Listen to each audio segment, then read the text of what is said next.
je mets Bello Bouba Maïgari, j'y mets Issa Tiroma Bakari, j'y mets Joshua Oshi et j'y mets Cabral Libi Lingué.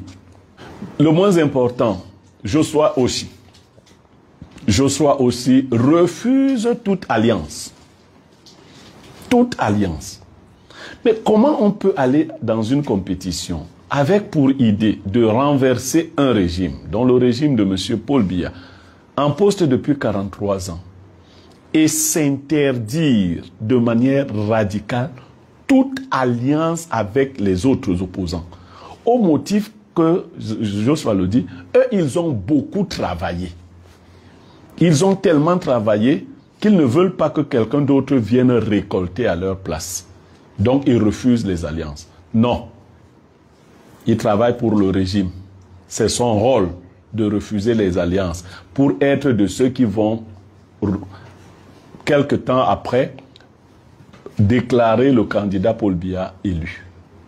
Ben, son petit frère en âge, mais son grand frère, sur le plan du poids politique, Cabral Libi, n'est pas loin de là. C'est un frère, je ne dis pas un frère, mais quand j'écoute son discours, mais mon frère Libi, tu ne peux pas gagner l'élection présidentielle de 2025. Tu ne peux pas la gagner. Tu as dit en 2018 que c'est un opposant qui avait gagné. Un opposant peut la gagner. Pourquoi? Toi, tu as un poids politique, Libi, et je le reconnais. Un réel poids politique, mais tu ne peux pas gagner. Mais pourquoi conserver ce poids politique? Tu n'auras pas gagné l'élection, mais tu auras contribué à faire perdre l'opposition. Comment le comprendre? Comment comprendre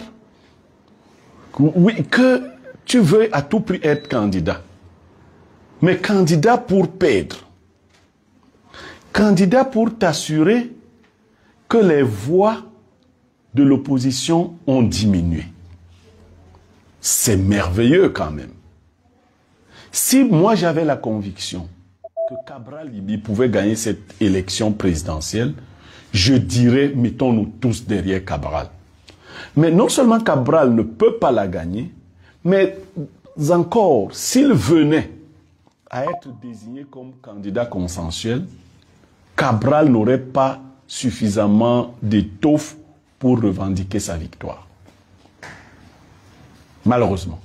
Il nous reste donc 2 candidats.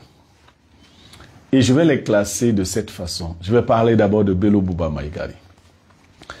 Bello Bouba Maïgari est un grand poids politique, mais il n'est pas sérieux non plus dans cette élection. Et je vais en donner la preuve.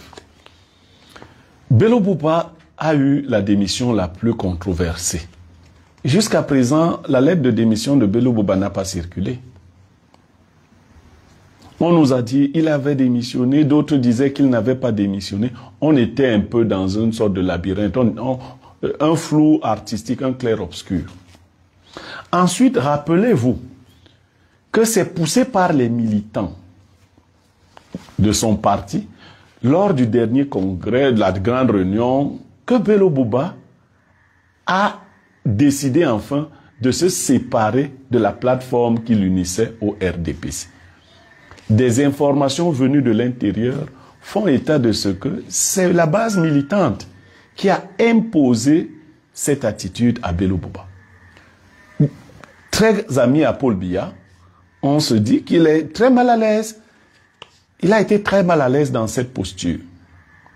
Donc, nous avons de bonnes raisons de penser qu'il est un agent infiltré. Et le dernier, Issa Tiroma Bakari. Alors, on me dira, et lui, il n'est pas infiltré.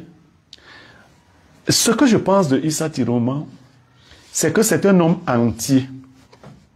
Quand il faut faire le mal, il le fait totalement.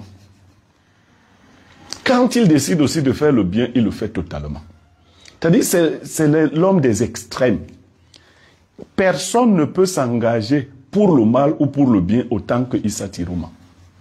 C'est pour cela que personnellement, j'ai le sentiment que Issa Tiroma s'est trouvé mal à l'aise avec ses amis d'hier, vraiment mal à l'aise. et il s'est révolté. Il s'est révolté tout en se disant que le moment de Paul Biya est fini, que l'époque de Paul Biya est finie, cette occasion. Donc, la candidature qui me semble, non pas que Issa Tiroma n'ait pas servi le régime, non pas qu'il n'ait pas beaucoup d'acquaintance avec Paul Biya, bien au contraire, je le pense, mais je pense dans le même temps que Issa Tiroma fait partie des gens qui ressemblent à Macky Sall au Sénégal, qui ayant travaillé avec Abdoulaye Wade, bien travaillé, ayant occupé de grandes fonctions, a quand même eu l'ambition de renverser Abdoulaye Wade. Et il y est allé. Et il l'a renversé. Il a pris son courage. Et une fois qu'il l'a renversé, vous connaissez toutes les misères qu'il a créées à la famille Wade, notamment au fils de Wade qui était ministre du ciel et de la terre. Il y a donc des gens comme ça qui sont à côté de vous et qui se disent que si vous ne respectez pas leur personnalité, à un moment donné, ils peuvent vous faire ça dur. J'en viens à penser que Issa Tiroma Bakari est donc le candidat qui est déterminé à faire ça dur à Paul Biya. Ça, c'est ma pensée légitime en ce moment. Le candidat déterminé à faire ça dur à Paul Biya s'appelle Issa Tiroma Bakari. Et lui, il présente des garanties de quelqu'un qui pourrait défendre bec et ongle sa victoire s'il avait la conviction qu'il a gagné l'élection présidentielle.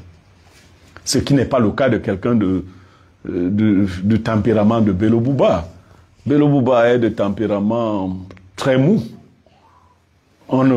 D'ailleurs, c'est quelqu'un qui a toujours préféré la conciliation, les concessions.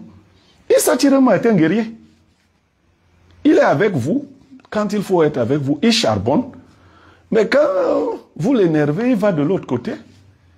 Et il charbonne encore de ce côté-là. C'est pour cela que si je devais donner mon orientation, parce que nous sommes effectivement à une semaine de l'élection présidentielle, je dirais que je souhaite que l'opposition se réunisse autour de ce candidat-là. Ne serait-ce que pour qu'à un moment donné, on croit que l'opposition n'est pas totalement vassalisée. Mais ce serait aussi pour le peuple un bon geste, un grand geste. Le peuple attend cela de cette opposition. Si ce tournant est perdu, je vous prédis des jours qui seront très difficiles pour toutes les personnes qui sont dans la posture d'opposants.